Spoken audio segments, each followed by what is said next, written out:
Now, as we said earlier, that Professor Attas is an architectonic thinker.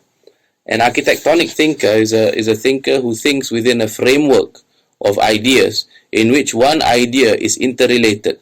with other ideas within the system,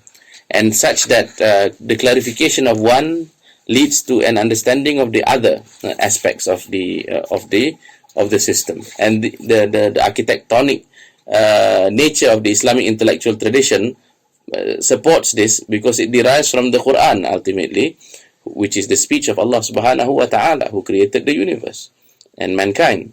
So when Professor Attas now wishes to promote the notion of adab as right action and discipline, we must not be confused in our minds, because we have perhaps been habituated. I mean, those of us who are brought up in Muslim lands and Muslim households, we have this tendency to understand adab as etiquette. Yes, adab as etiquette. There's etiquette with teachers, there's etiquette with parents, there's etiquette pertaining to eating, there's etiquette pertaining to proper decorum in the majlis, and so on and so forth.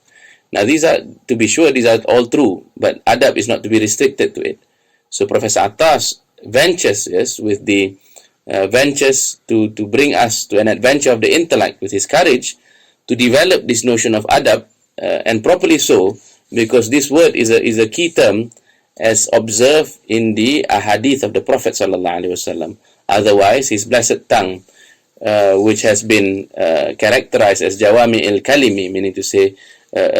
words which he utters are so packed and full of wisdom, such that he needs only to utter few words, but the wisdom derived therein is elaborate. It is the Prophet sallallahu alaihi wasallam who said, "Adabani Rabbi fa ahsana ta'dibi." My Lord has educated me, and what an excellent education that I have received. Certainly, the education that a human being like the Prophet sallallahu alaihi wasallam, being of the highest station of humanity, as well as the entirety of creation, the education that he received from his Lord certainly is not restricted to just etiquettes in the manzil, in the house, etiquettes with friendship, but it would encompass the entirety of existence. We know that in this blessed month of Rajab that we are now in, that the Prophet sallallahu alaihi wasallam has been taken on the night journey from his birthplace, Makkatul Mukarramah, to the Masjid al-Aqsa, and he there prayed together with the entirety of the prophets, and he was then taken to ascend the heavens, and then to speak with Allah subhanahu wa ta'ala. Such incredible adab must be possessed within him. Yes, he must have been endowed with such an incredible adab for him to be able to deal with the best of humanity, for him to be able to address and to be addressed by the greatest prophets that has ever lived upon the face of the earth, for him to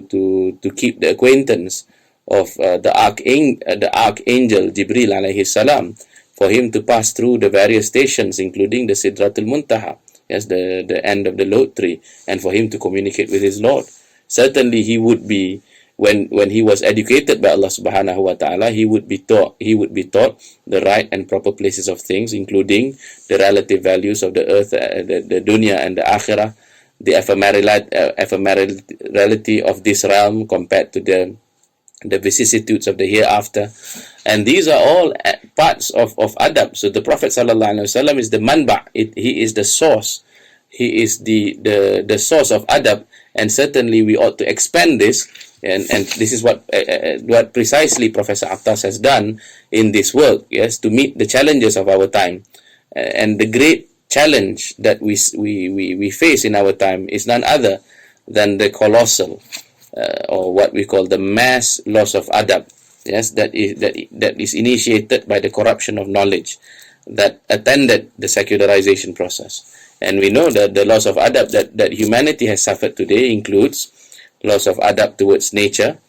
and the climate, the climate crisis that results from it, loss of adab towards things of value, which results in the economic crisis or the values of things, loss of adab in the marketplace, loss of adab in the sciences, various aspects. So certainly dealing with the notion of the loss of adab and the restoration of knowledge, yes, is a major undertaking in our time, to such an extent that this concept, adab, ought to, and this is what Professor Attas had done, ought to be allowed to develop to its full potentiality.